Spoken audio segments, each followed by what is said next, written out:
Hello children, welcome to Asai education. आज हम करेंगे 8वीं क्लास की हिंदी की किताब मल्हार का तीसरा चैप्टर एक आशीर्वाद। ये दुष्यंत कुमार जी के द्वारा लिखी गई कविता है। इसका हम करेंगे सारांश ताकि ये कविता आपको काफ़ी अच्छे से समझ में आ जाएगी।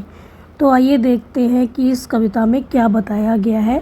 तो पहले हम जानते हैं इनके कवि के बारे में। तो पहले हम जानते हैं दुष्यंत कुमार जी के बारे में। ये कौन थे, कब पैदा हुए।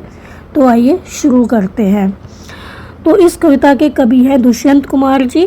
दुष्यंत कुमार हिंदी के प्रसिद्ध कवि और लेखक थे। इनका जन्म हुआ था 1933 में उत्तर प्रदेश के बिजनौर में।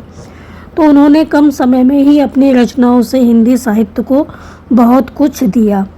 तो उनकी भाषा जीवंत और सरल थी, काफ़ी जल्दी समझ में आ जाती थी, जिसे लोग बहुत पसंद करते थे। तो उनका सबसे लोकप्रिय गज़ल संग्रह साए में धूप है। तो उनका जो गज़ल संग्रह है वो है साए में धूप। इसमें इनकी सारी गज़लें हैं। उनकी सभी रचनाएं दुष्यंत कुमार रचनावली के 4 खंडों में प्रकाशित हैं। उनका निधन हुआ था 1975 में और जन्म हुआ था 1933 में उत्तर प्रदेश के बिजनौर में। दुष्यंत कुमार जी हिंदी के प्रसिद्ध कवि और लेखक थे। तो वो अपनी सरल, प्रभावशाली और प्रेरणादायक कविताओं के लिए जाने जाते थे। तो उनकी रचनाओं में समाज, जीवन और संघर्ष की सच्चाई साफ दिखाई देती है। इनकी विशेषता क्या है कविताओं की कि ये सरल होती हैं, समझने में आसान होती हैं, इनकी भाषा काफ़ी आसान होती है, गहरी और प्रेरणादायक सोच वाली होती हैं, आम लोगों के जीवन से जुड़ी हुई बातें होती हैं इन कविताओं में। तो एक कविता जो है एक आशीर्वाद कविता, इसमें भी उन्होंने बच्चों और नवयुवकों को बड़े सपने देखने, मेहनत करने और आत्मनिर्भर बनने का संदेश दिया है। तो यह कविता केवल आशीर्वाद नहीं है बल्कि एक मार्गदर्शिका है जो कहती है कि सपने देखना अच्छी बात है। मतलब ये बच्चों का और उनका मार्गदर्शन करती है, उन्हें बताती है कि सपने देखना तो अच्छी बात है, लेकिन उन सपनों को हकीकत बनाने के लिए हमें संघर्ष करना होगा, अनुभव और आत्मविश्वास की भी आवश्यकता होती है। तो कोई भी सपना ऐसे पूरा नहीं हो जाता, उसके लिए हमें काफ़ी संघर्ष करना पड़ता है। तो इस कविता में यही बताया गया है कि सपने देखना तो अच्छी बात है, लेकिन उन सपनों को पाने के लिए हमें क्या करना चाहिए। तो आइए इस कविता का आप देखते हैं सारांश। तो प्रसिद्ध कवि दुष्यंत कुमार द्वारा रचित यह कविता एक प्रेरक और आशीर्वाद के रूप में प्रस्तुत है, जो नई पीढ़ी को बहुत बड़े बड़े सपने देखने और उन्हें पूरा करने के लिए साहस जुटाने का संदेश देती है। ये बताती है कविता कि हमें अपने सपनों को कैसे पूरा करना चाहिए। तो मुख्य बिंदु क्या है इसमें, बड़े सपनों का आह्वान। तो कवि की पहली और सबसे बड़ी दुआ क्या है बच्चों के लिए, नवयुवकों के लिए, कि स्वप्न कैसे होने चाहिए, बड़े स्वप्न होने चाहिए। हमारे जो सपने हैं वो बड़े होने चाहिए। जितने हम बड़े सपने देखते हैं, उनके लिए मेहनत करते हैं, तो हम उनको पा लेते हैं। तो वो चाहते हैं कि आने वाली जो पीढ़ी है केवल कल्पनाओं में ही नहीं खोई रहे, बल्कि उन सपनों को धरातल पर उतारना सीखे। मतलब खाली हमें सपने नहीं देखना है बल्कि उनको हकीकत में भी बदलना है। तो उसके लिए हमें मेहनत करनी होगी। तो यहाँ पे क्या बताया गया कि कवि हैं वो सबसे बड़ी दुआ बच्चों को, नवयुवकों को यही देते हैं कि उन्हें सपने देखना चाहिए, लेकिन वो कल्पनाओं में ही ना खोए रहे, खाली सपने ही ना देखते रहें, बल्कि उन सपनों को हकीकत में भी बदलना जाने कि कैसे सपनों को हकीकत में बदला जाता है।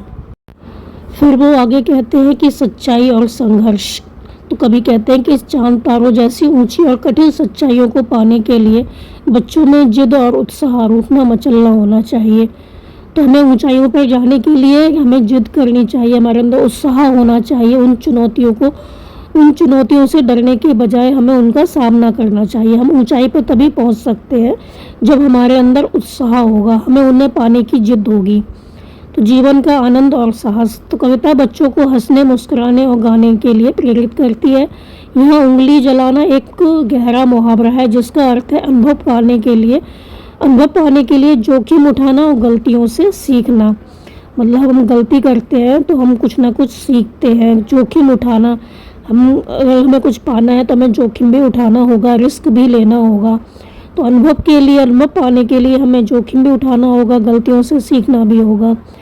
तो यहाँ पर कभी कहते हैं कि हमें अगर चांद तारों जैसी ऊंचाई पानी है, मतलब हमें ऊंची जगह पर पहुँचना है, तो हमारे अंदर उत्साह होना चाहिए, उस पर चीज़ को पाने की जिद होनी चाहिए। हमें जो ठान लिया उसको पाने के लिए हमें कठिन मेहनत करनी चाहिए। तो जीवन की चुनौतियों से डरने की बजाय उन्हें हमें पाने के लिए उनका डटकर सामना करना चाहिए।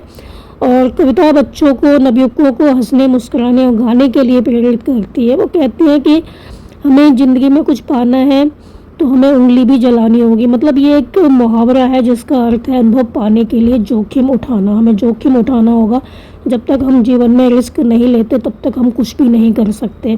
अगर हम ये डर के बैठ जाएंगे कि हम ऐसा करेंगे तो ये हमारे साथ गलत हो जाएगा, तो हम ज़िंदगी में कुछ नहीं कर सकते। तो गलतियों से ही हम सीखते हैं।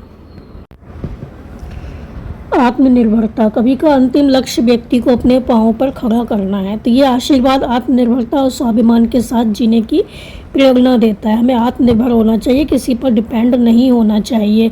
हमारे अंदर हमें स्वाभिमानी होना चाहिए। तो ये कविता एक आशीर्वाद के रूप में लिखी गई है, जिसमें कवि चाहते हैं कि हर व्यक्ति अपने जीवन में सफल हो, खुश रहे और अपने दम पर आगे बढ़े। तो वो नवयुवकों को और बच्चों को आशीर्वाद देते हैं कि उन्हें जीवन में कुछ करने के लिए, ऊंचाइयों तक पहुंचने के लिए कड़ी मेहनत करनी होगी। उन्हें सपने देखना चाहिए, बड़े बड़े सपने देखना चाहिए और उन सपनों को हकीकत में लाने के लिए कठिन परिश्रम करना चाहिए।